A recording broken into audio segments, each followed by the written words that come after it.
O tema do nosso diálogo de hoje é igualdade e liberdade.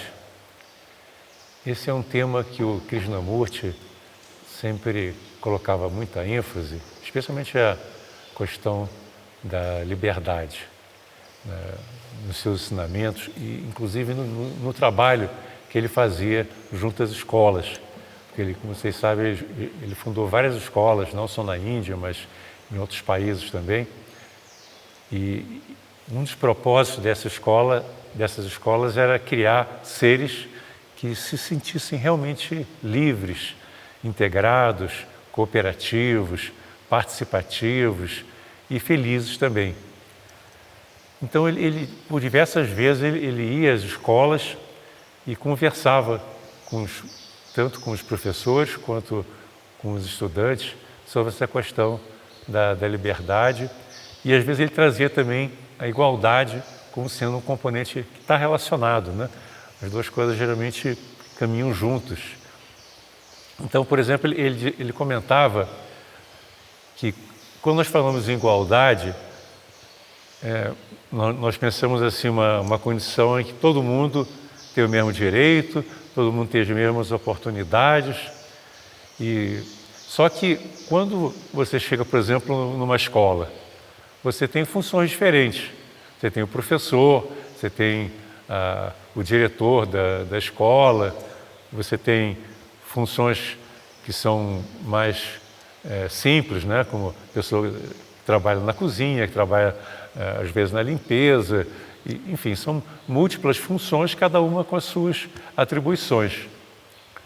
Então, essa questão de liberdade, às vezes, é um pouco mal compreendida, porque a maioria das pessoas acha que para determinadas funções existe um status, né? Então, o diretor da escola, ele tem o status de diretor, como se ele fosse uma pessoa superior e uma pessoa com autoridade. E o Krishnamurti, ele sempre foi assim, bastante crítico, assim, radicalmente contra essa questão da autoridade, especialmente em questões espirituais. Ele disse, não existe autoridade em questões espirituais.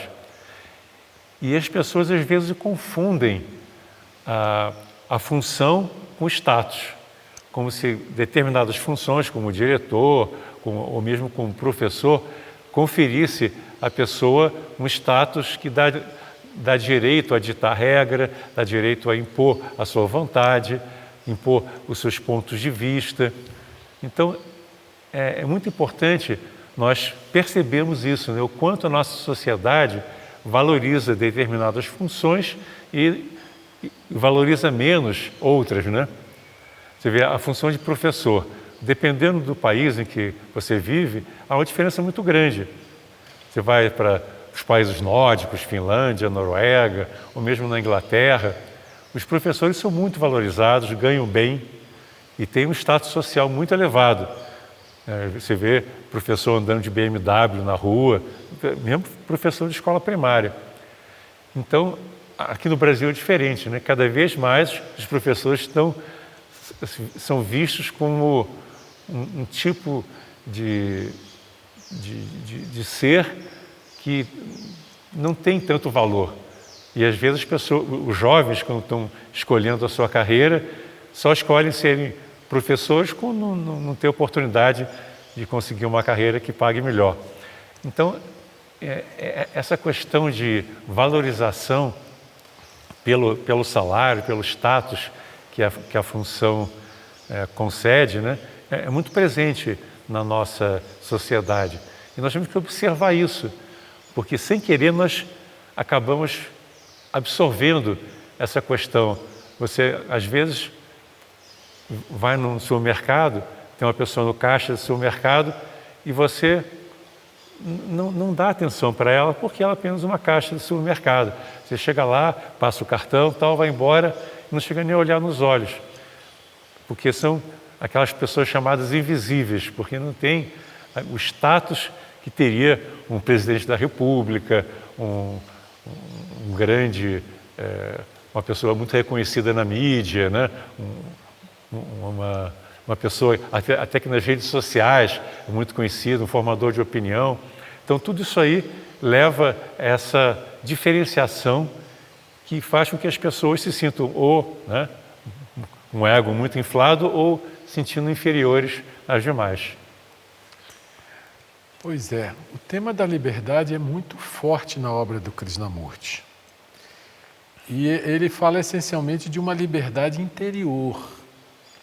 Não que a liberdade não deva ser também exterior, mas que a liberdade é essencial.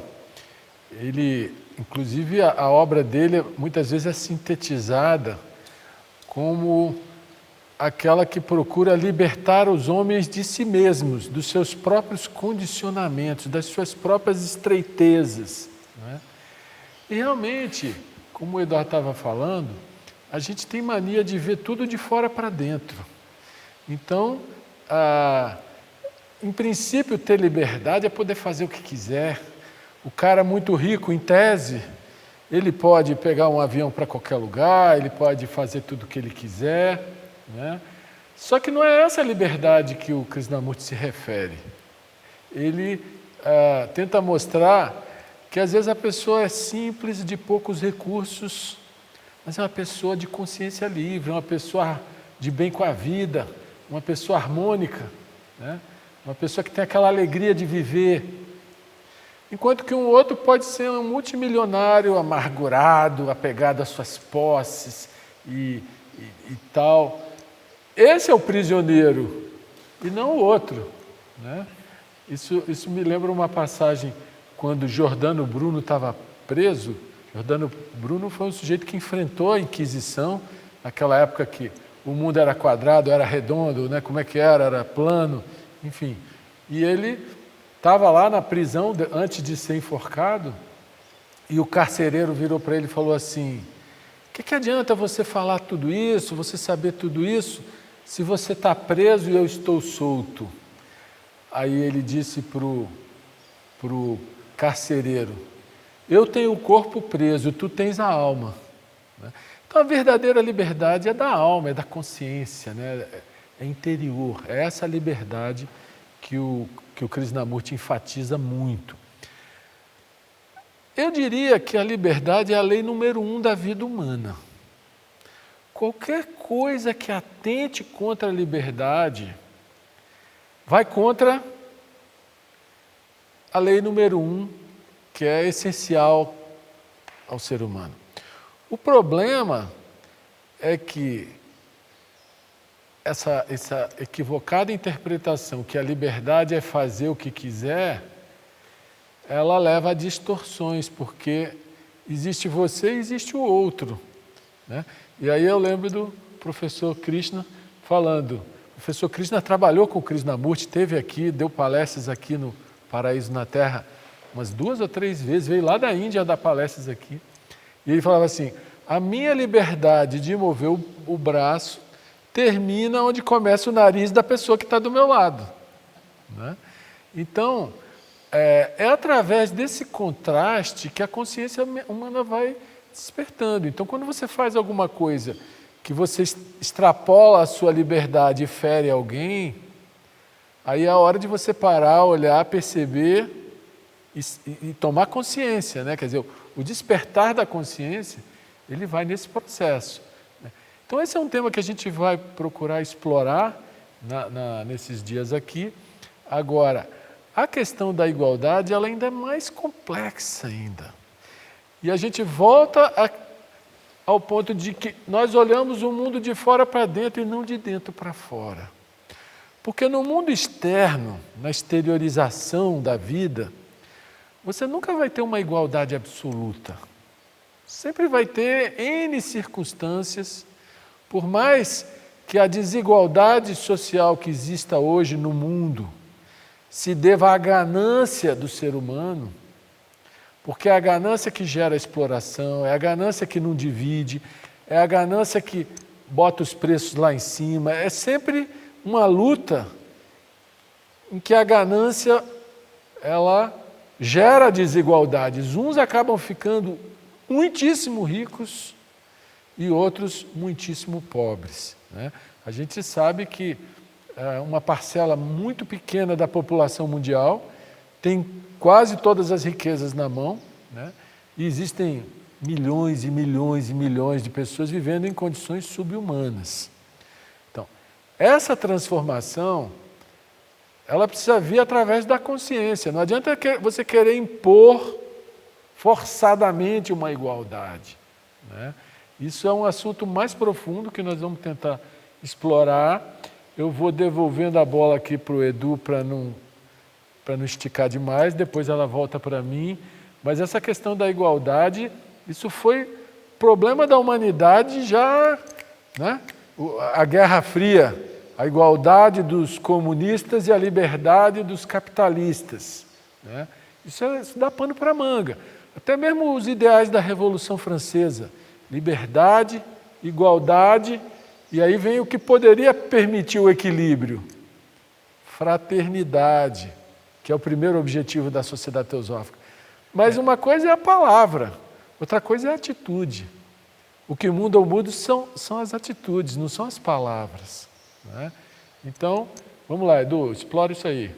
Você tocou num ponto interessante, né? Os ideais da Revolução Francesa, igualdade, liberdade e fraternidade. E, como você falou, você vê que o mundo ocidental, ele desenvolveu para o lado da liberdade, né? Já o mundo para o outro lado da cortina de ferro, né? Ele focou mais na igualdade. E diz então que a fraternidade ficou esquecida, porque sem fraternidade nenhuma coisa nem outra funciona. Você vê, o que aconteceu no mundo ocidental?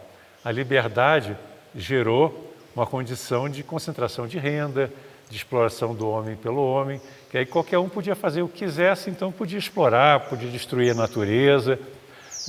Quer dizer, é um conceito muito estranho, né? Uma pessoa achar que ela tem liberdade para cortar uma árvore. Poxa, a árvore é um ser vivo, né? Aquilo que você falou, né? Da liberdade que termina no nariz do outro. Até que ponto que é lícito uma pessoa destruir uma floresta que é fundamental para a preservação, né, da vida, né, para a manutenção da qualidade do ar, em última instância, até a preservação da espécie. Nós estamos caminhando rapidamente agora para a chamada sexta extinção. Os ecologistas estão alertando, mas a maioria das pessoas não estão nem aí, porque não estão entendendo, não estão focados, não estão dando importância para o que está acontecendo em termos ambientais. Então você vê essa liberdade que nós vemos no mundo, especialmente no mundo ocidental, ela se tornou um grande problema, porque é a liberdade para fazer o que você quiser, de explorar os outros, de ganhar dinheiro à vontade, mesmo que por meios ilícitos, né? O importante é se dar bem, né? Não sei se vocês lembram, acho que não é da época da maioria de vocês, tinha uma propaganda de cigarro do Gerson, né, que ficou muito famosa, né, que ele dizia, não, o importante é levar vantagem, né?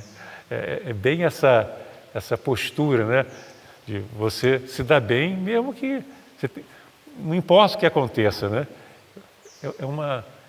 É uma visão muito distorcida da liberdade. Você pode fazer o que você quiser e as consequências para os outros não importa.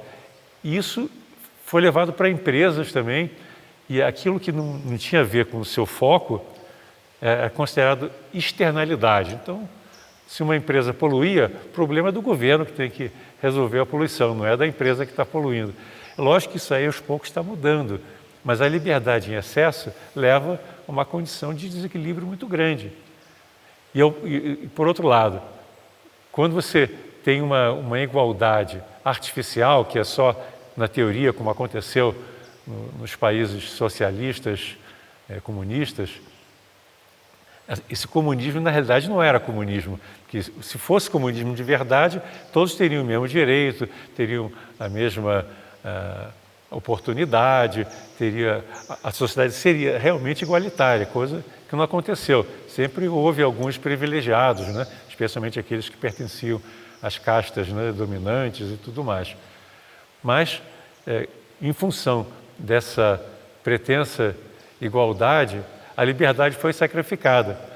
Aí foi imposta uma condição em que as pessoas perderam a liberdade de pensar como elas queriam, de fazer o que elas queriam. Então, faltou o quê? Faltou realmente a fraternidade para fazer essa ponte, para permitir que você tivesse uma igualdade verdadeira e também uma liberdade que fosse respeitosa, uma liberdade que considerasse a natureza, considerasse o outro como parte de algo totalitário, né? Que a fraternidade é baseada justamente nessa visão integrada da realidade. Pois é. A igualdade talvez exista num nível muito profundo da consciência humana. Quando a gente se põe a meditar, quando a gente aquieta o nosso corpo, quando a gente serena as nossas emoções, quando a gente silencia os nossos pensamentos, a gente acaba encontrando, na mais profunda subjetividade, uma dimensão de silêncio, uma dimensão que não faz distinção, uma distinção que não há o ego, a autoimagem, o eu. Isso todo ser humano tem. É uma dimensão que não tem rótulo, não tem palavra que consiga descrever, porque ela é mais sutil do que o pensamento.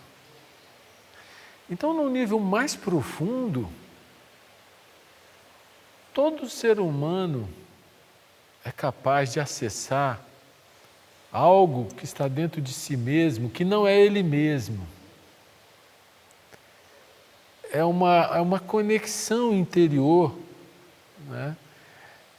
Em que aí sim você pode experimentar a verdadeira liberdade. Porque a liberdade que a gente conhece de fazer o que quiser é a liberdade dos condicionamentos.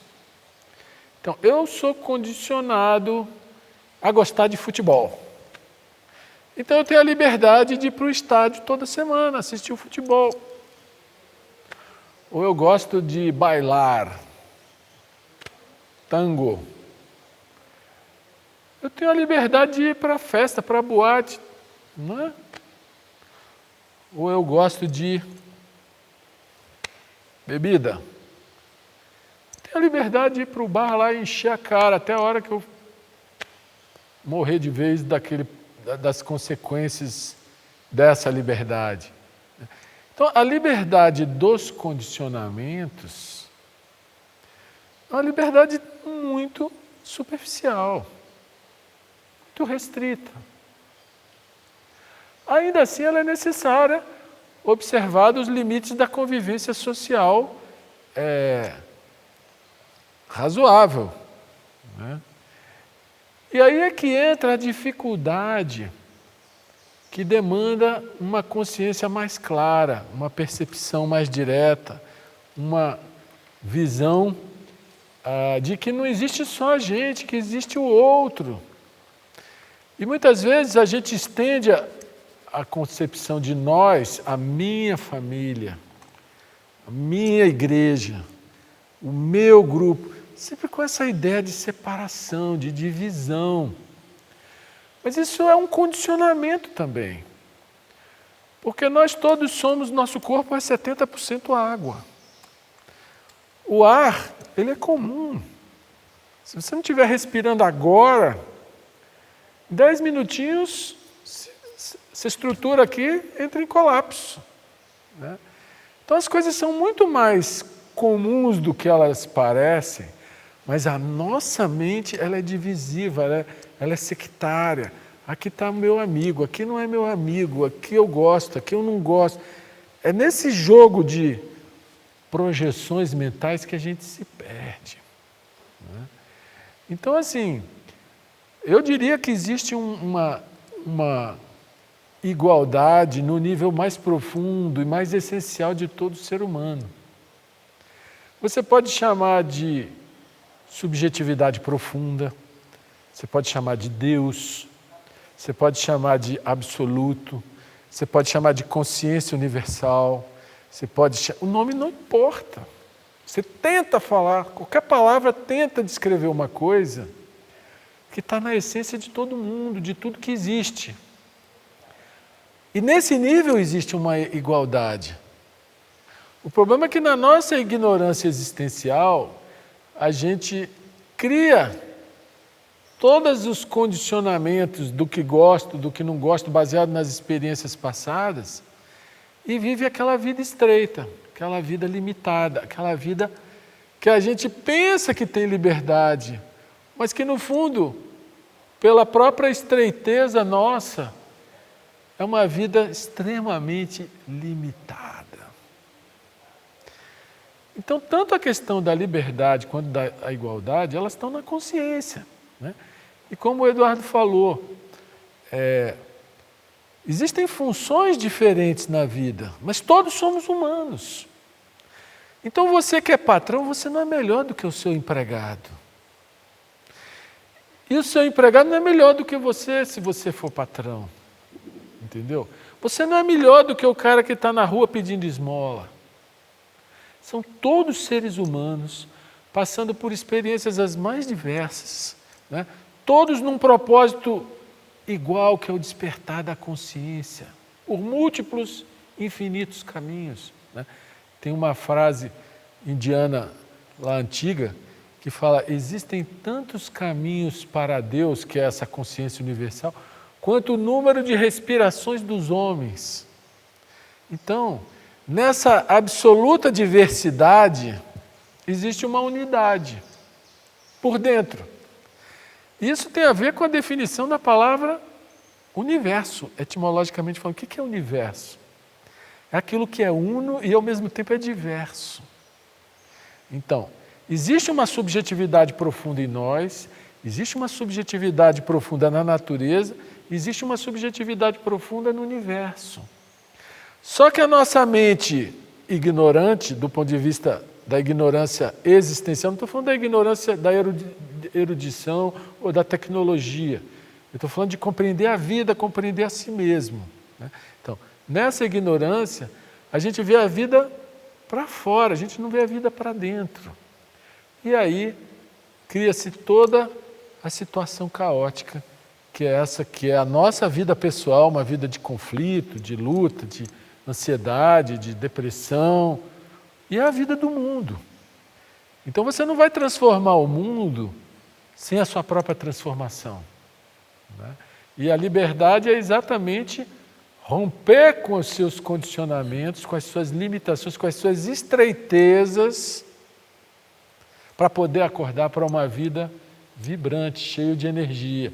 Você falou de como as pessoas pensam que são livres e de fato, são escravas dos seus condicionamentos, dos seus instintos, de toda uma pressão também que a própria sociedade exerce sobre os indivíduos que compõem aquela sociedade. Então, como se disse, né, Marcos, as pessoas têm uma ideia que estão fazendo o que elas querem, mas no fundo elas estão repetindo aquilo que elas estão habituadas a fazer, que é fruto do condicionamento. Eu lembro aquele filme Matrix, que é muito citado, né, que as pessoas acham que são livres, mas estão dentro de um esquema totalmente manipulado, em que elas não têm liberdade. Elas estão apenas sendo um joguete, né, de um sistemão que programa, que nem fosse um computador, as pessoas para agirem de determinadas maneiras e a verem o mundo de uma forma que não é realista, é uma forma fantasiosa. Então, elas acham que estão fazendo o que querem quando estão apenas sendo manipuladas e fazendo o que o sistemão quer. Eu gosto de uma frase que é atribuída a Napoleão, que eu já citei em outras ocasiões, né, que ele dizia o seguinte: Você pode fazer o que você quiser, mas você não pode escolher o que você quer. Essa frase, assim, ela coloca claramente, né, essa questão da liberdade. As pessoas acham que elas estão fazendo o que elas querem, mas, na verdade, elas não escolhem porque elas estão presas aos seus condicionamentos, aos seus hábitos. É que nem um disco quebrado, né? Fica sempre repetindo a mesma coisa, até que haja o despertar. E esse despertar não é fácil, né, Marcos? É algo que exige uma atenção muito grande. E é infinito, né? Sempre há mais, uma dimensão maior de despertar, né? Não é um único despertar, são despertares sequenciais, né? Você vai descobrindo uma dimensão de ser cada vez maior. Mas o primeiro passo para começar esse processo de libertação é você perceber que você está preso. Que nem no filme Matrix, as pessoas no início, a grande maioria, não percebia que eram manipuladas, que elas estavam vivendo uma vida ilusória, uma vida que nem fosse um sonho. Então, a primeira coisa é você perceber, poxa, o que eu estou fazendo não é o que eu quero, eu estou sendo manipulado, a propaganda está me impelindo a consumir coisas que eu não preciso. Qual é a liberdade que eu tenho se eu estou comprando o que eu não quero? Né? Então, é essa percepção de olhar e verificar até que ponto que eu estou agindo livremente, de fato, ou estou agindo para agradar alguém, ou para apenas atender um desejo que foi criado também artificialmente, um instinto. Essa observação muito atenta é muito importante para você perceber, né? Sair de Matrix, né? Você olhar e ver, poxa, se eu quero ser livre, eu tenho que realmente abandonar essa vida de ilusão, essa vida em que eu sou apenas um joguete de um sistema que está trabalhando, né, que nem a cenoura na frente do burro, né, que vai atrás da cenoura e nunca chega lá. Por quê? Porque ele está, né, iludido que ele vai pegar aquela cenoura. Então ele anda na direção que a pessoa que está conduzindo quer e não chega a lugar nenhum. Então nós temos que estar bastante atentos, né? Porque todos nós temos condicionamento, a gente não pode negar isso. Desde que nós nascemos, nós somos condicionados cada vez mais. Eu lembro até um amigo meu que falou para mim assim uma vez na praia: eu estou criando o meu cachorro sem nenhum condicionamento. Aí eu falei: quer dizer que ele faz xixi em qualquer lugar da casa? Então, não tem como, né? Os condicionamentos existem. Agora, a gente tem que perceber, tem algumas coisas que a gente aprende que são necessárias para o convívio em sociedade. Você não pode sair fazendo tudo o que você quer à vontade. Lógico que existe um acordo social de convivência, existe um cuidado com o outro, um cuidado com a natureza, um cuidado que implica uma percepção desse princípio da fraternidade. Mas você tem que estar muito atento para perceber que, às vezes, você está abrindo mão de alguma coisa, mas é em prol da fraternidade.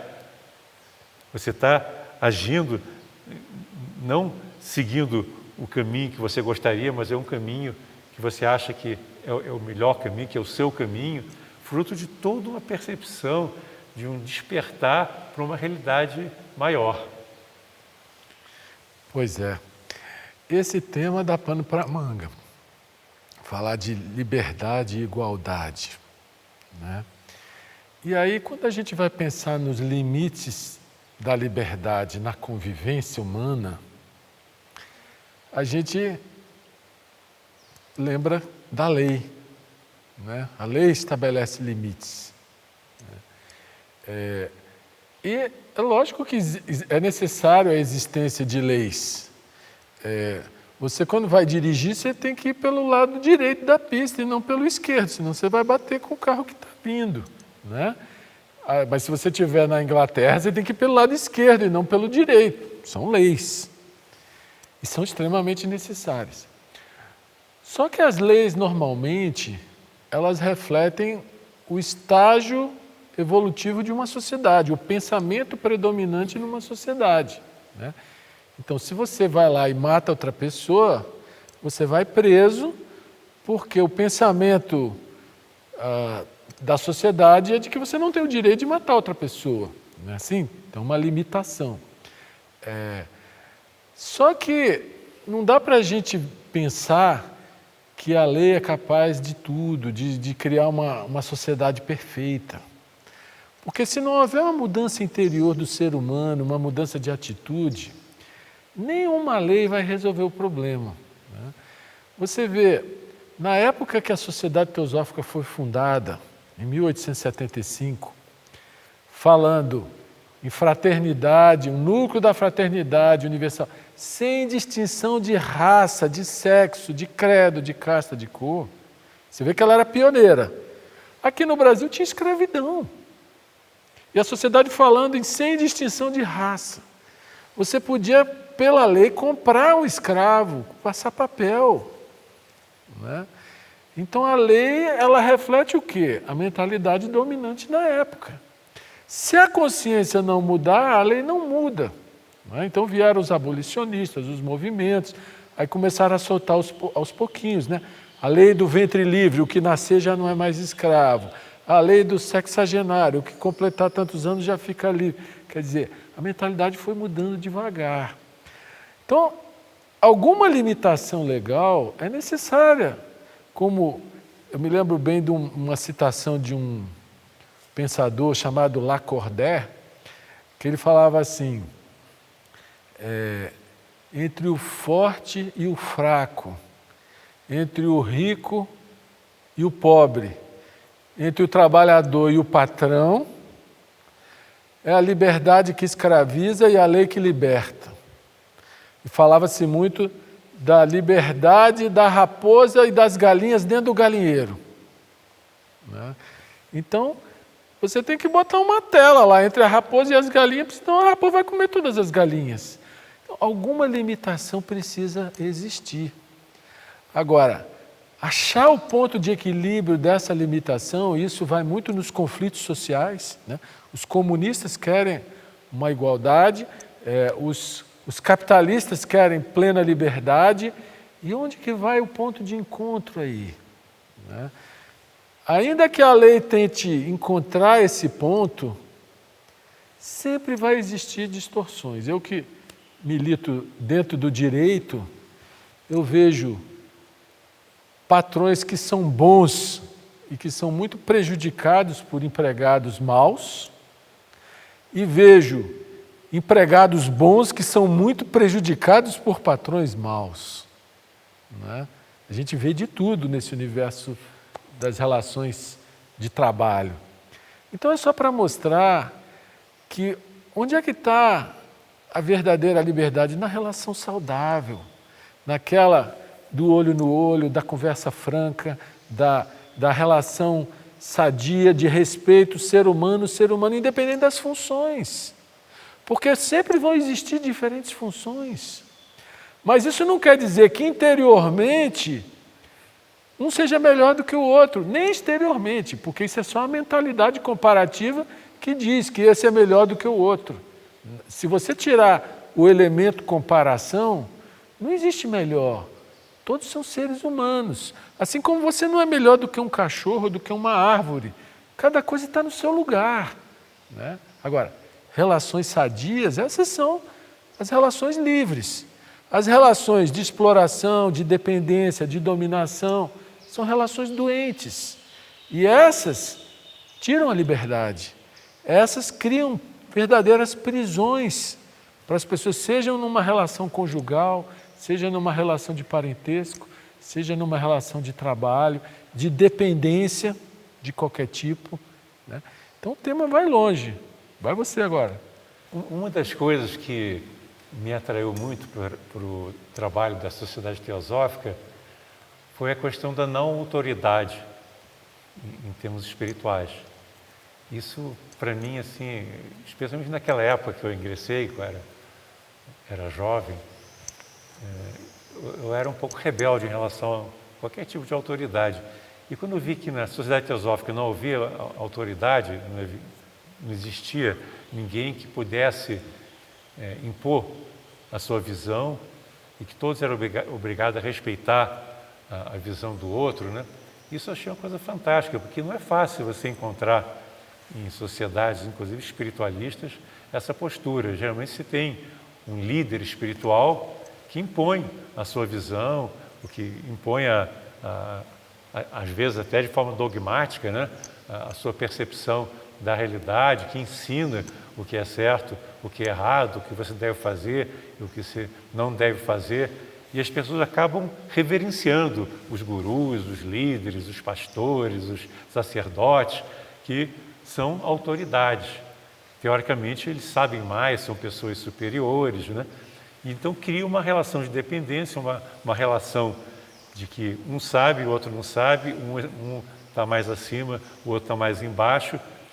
E é lógico, isso tolhe a capacidade de expressão de todo o potencial que a pessoa tem.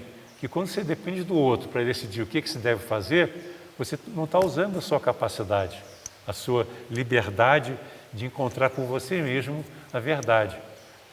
E é interessante que a Sociedade Teosófica começou esse movimento, como o Marcos falou, né? Enquanto havia escravidão em várias partes do mundo, inclusive aqui no Brasil, nós estávamos trabalhando num regime que, por decisão do Conselho Nacional da Sociedade Teosófica, internacional, ninguém podia impor a sua visão. Liberdade de pensamento passou a ser algo obrigatório, entre aspas, né? Cada um podia pensar o que quisesse na Sociedade Teosófica, professar o que quisesse.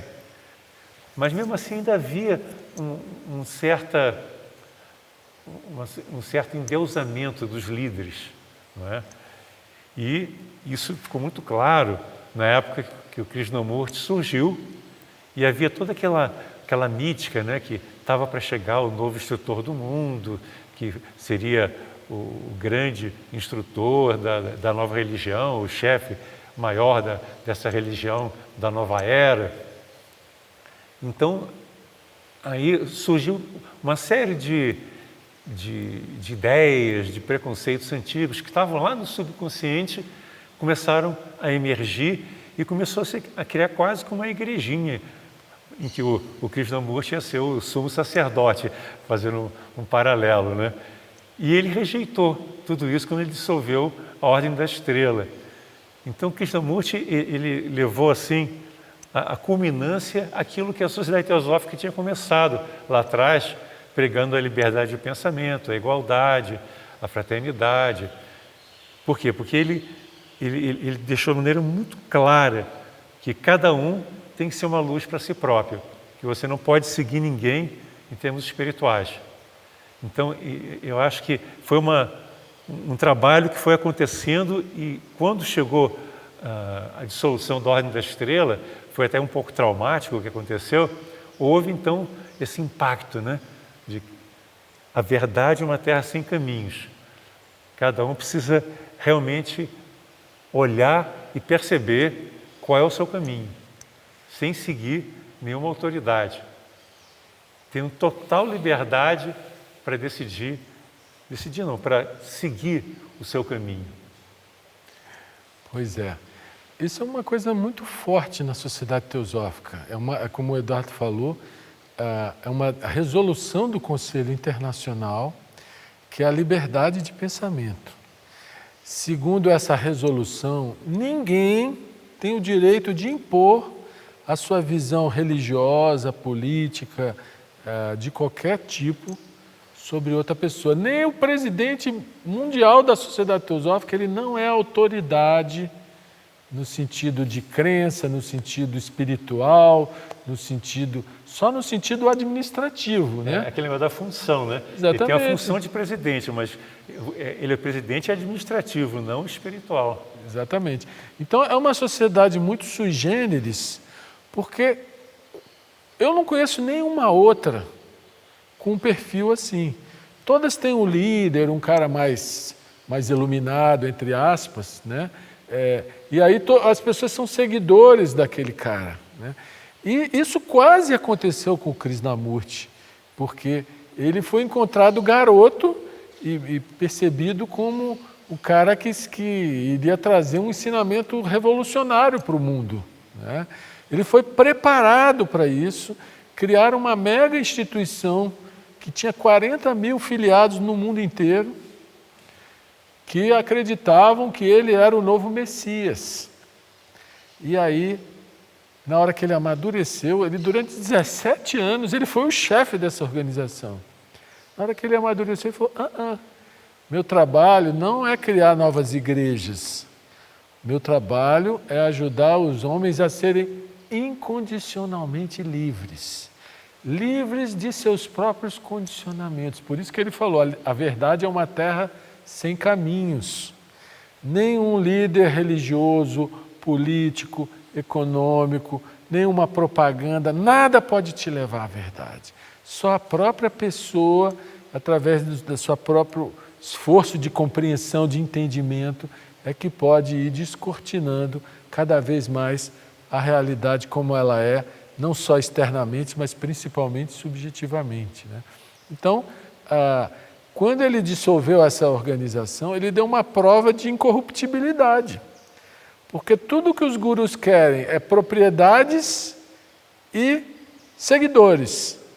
Ele dissolveu a organização, devolveu as propriedades. Tinham sido doadas, inclusive. Tinham sido doadas, né? Ele devolveu para os doadores, né? E passou a vida inteira dando palestras assim, numa cadeirinha assim, com microfone, mais nada, né? Trazendo uma compreensão libertadora. Mas, na verdade, não adianta a gente seguir o Krishnamurti. E muita gente que segue e vai ficando, vai repetindo coisas que ele fala, sem ser a própria compreensão da pessoa. Aí se perde, entendeu? Então, a verdadeira liberdade é na consciência. E a verdadeira igualdade também é na consciência. Não é? Na medida em que a gente percebe que nós não somos nada, nós estamos aqui de passagem. Tudo que a gente acumular, dinheiro, propriedade, status, títulos, poder, tudo isso é transitório. A gente essencialmente não é nada disso, né? Na hora de morrer, tudo vai ficar para trás. Então, quando a gente cai na real, que nós estamos aqui de passagem, nós não somos isso que a gente pensa que é. Nós estamos aqui.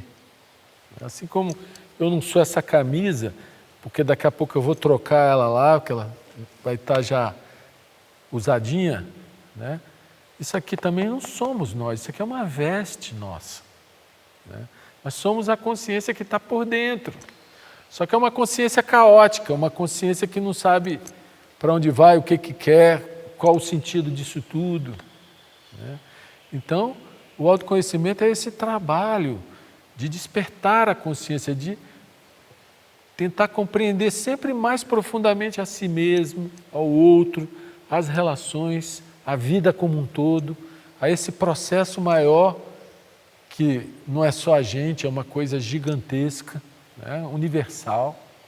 Enfim, é uma dimensão diferente daquela vida que a gente está acostumado, né? Mas isso, ninguém vai levar você para essa dimensão. Ou você próprio percebe, opa, existe alguma coisa que merece ser explorada. Vamos explorar? Ou você pode mudar de condicionamento, sai da igreja A, vai para a igreja B, ou vai para a instituição filosófica C. Você só vai ficar se ajustando a padrões mentais. E a verdadeira liberdade é romper com os padrões mentais, né? A verdadeira igualdade é você ver que não existe nada que diferencie você do outro, nem da natureza. Tudo é uma vida só, né? Ainda que externamente as manifestações sejam diferentes. Então, a gente pode andar nessa direção se a gente quiser, mas isso é trabalho para cada um. A gente pode até fazer juntos, a gente pode até explorar juntos, mas cada um é que dá o seu próprio passo, porque não existe autoridade e ninguém leva ninguém pela mãozinha. O próprio Krishnamurti dizia, não aceitem o que eu digo, questionem, investiguem por você mesmo. ele era um observador, observava a vida, observava a natureza humana, observava as relações e falava. Né? Aí quando você está ouvindo ele, é como se você estivesse observando junto com ele. Mas a observação é sua. Se você for um concordino, que vai concordar com tudo que ele fala, você não vai estar observando, você só vai estar se amoldando, se ajustando, se condicionando. Né? Então, é o tema dá pano para manga mesmo. A liberdade é uma conquista. É uma conquista que nem aquele paralelo de você sair de dentro de Matrix, né? Sair daquele mundo ilusório dos condicionamentos. Mas é algo que exige uma dedicação, exige muita energia.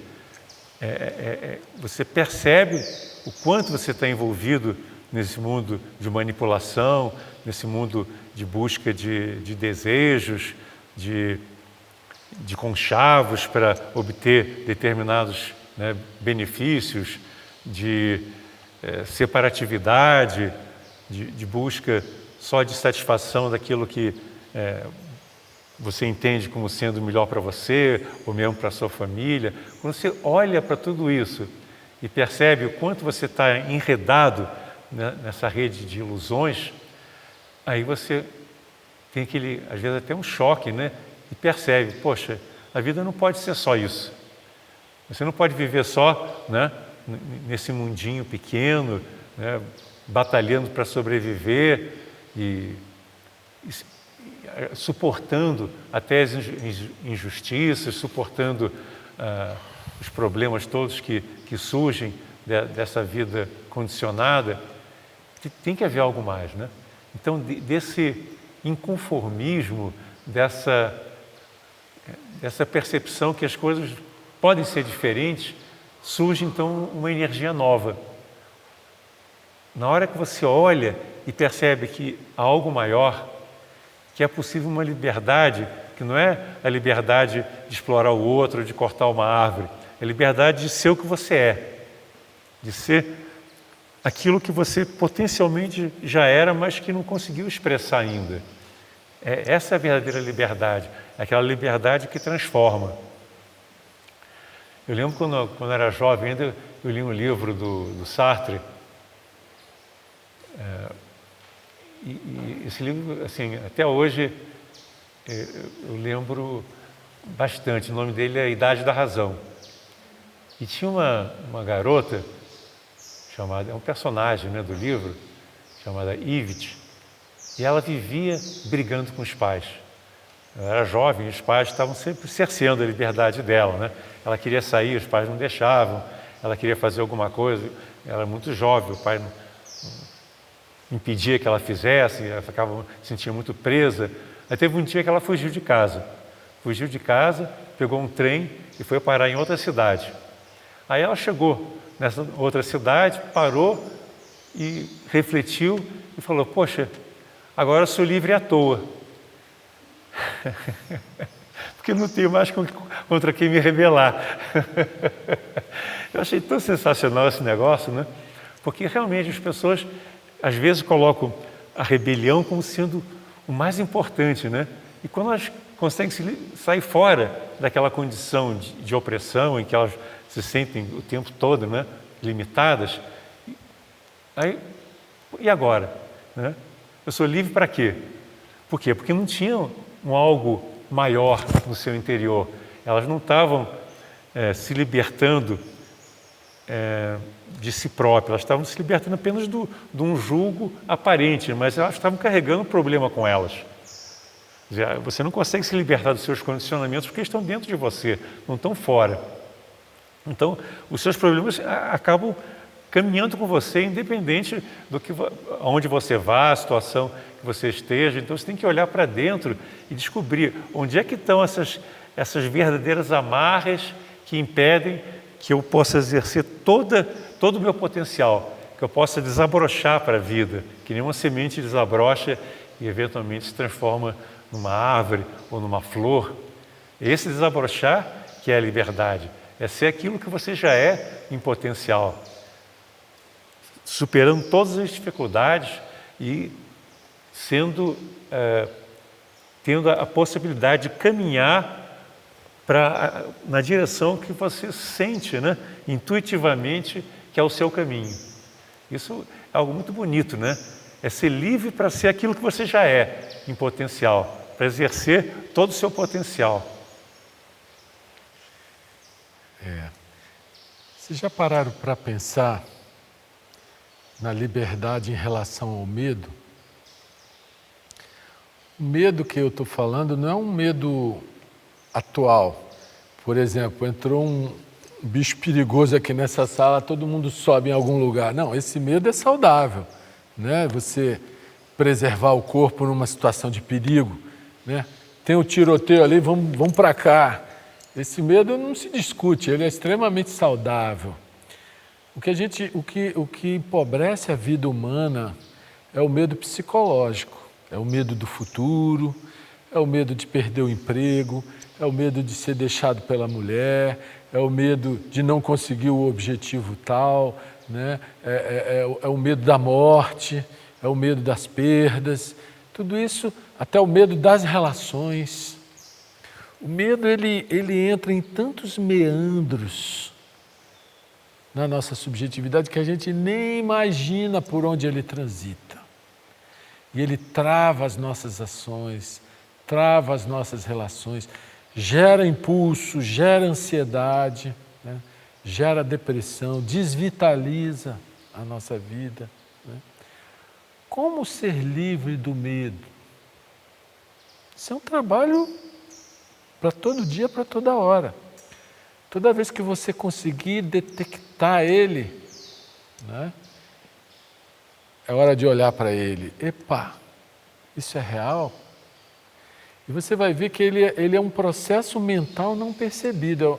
É uma imaginação inconsciente de alguma coisa adversa, entre aspas, que possa acontecer, diferente do prazer. Porque a busca do prazer é quando você, consciente ou inconscientemente, você imagina alguma coisa agradável. Aí você, aí te dá aquela energia, né? Aquela disposição.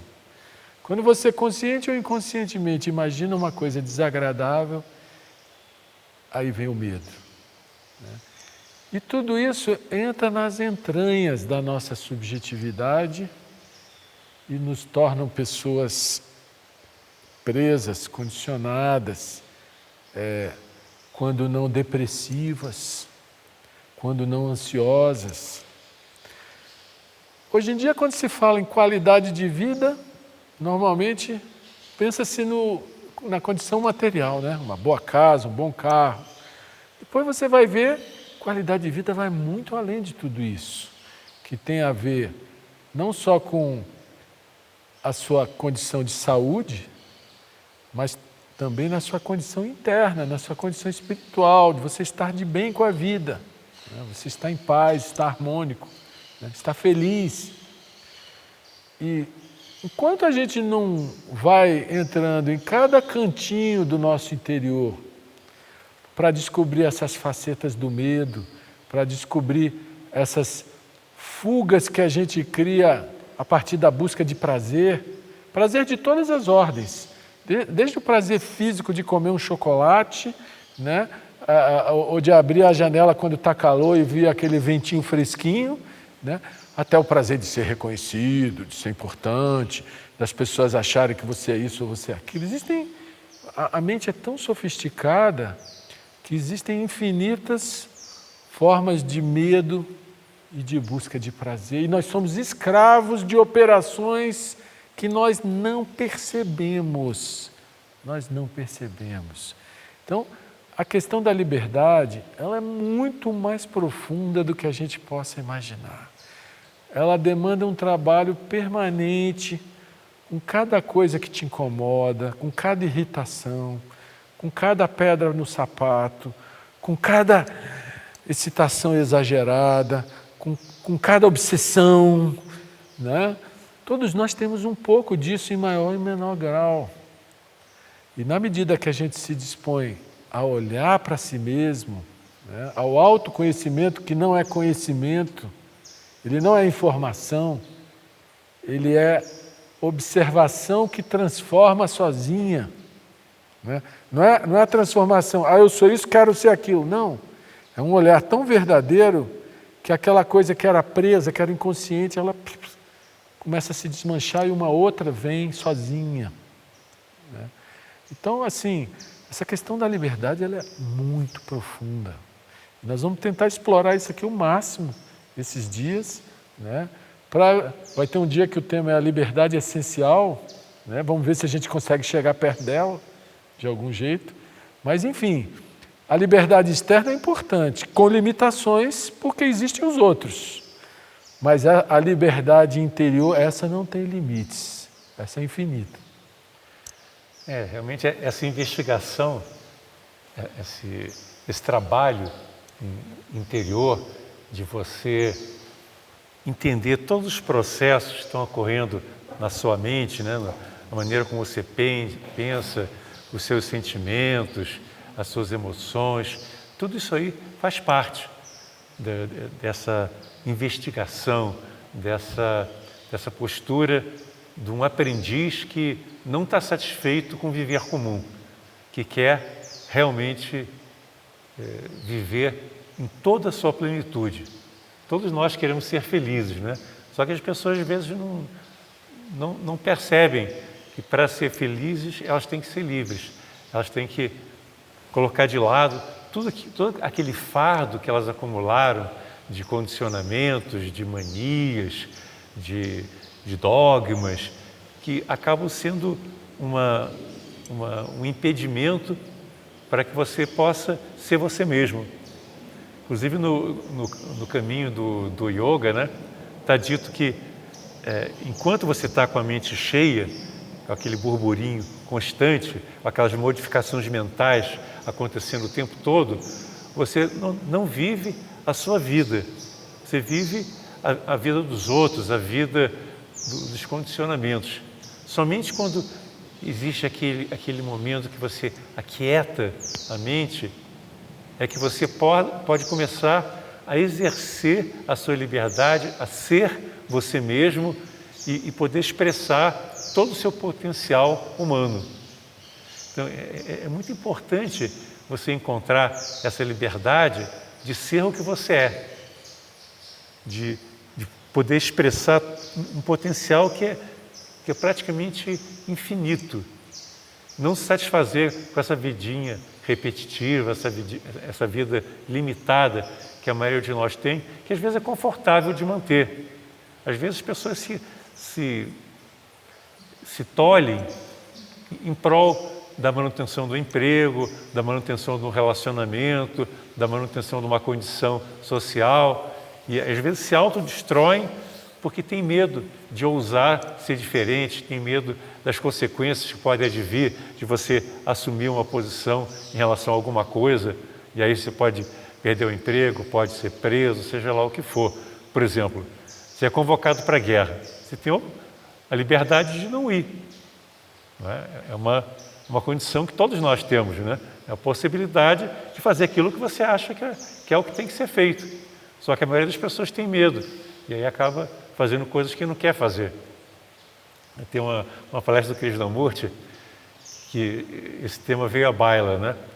Que um dos participantes perguntou a ele: poxa, mas tem coisas que eu gostaria de ser ou de fazer, mas que as condições não permitem, né? E, por exemplo, se eu for convocado para servir no exército, por exemplo, eu sou obrigado a ir. Não, você tem a opção de... Você pode decidir não ir, mas aí eu posso ser preso. Então, seja preso. Em última instância, né, dependendo das condições, eu posso até morrer. Aí o Krishnamurti falou: então morra. Quer dizer, a liberdade é para tudo, até para morrer. Mas vale a pena você sempre agir de acordo com a sua integridade, aquilo que é a sua maneira de ser, né? A sua divindade interior, né? Você se perceber como ser que está vivendo uma vida que é sagrada ao mesmo tempo. Aí, aquilo que você faz sempre vai ser uma coisa fresca, bonita, agradável aos outros e que vai trazer também felicidade para você e para o mundo.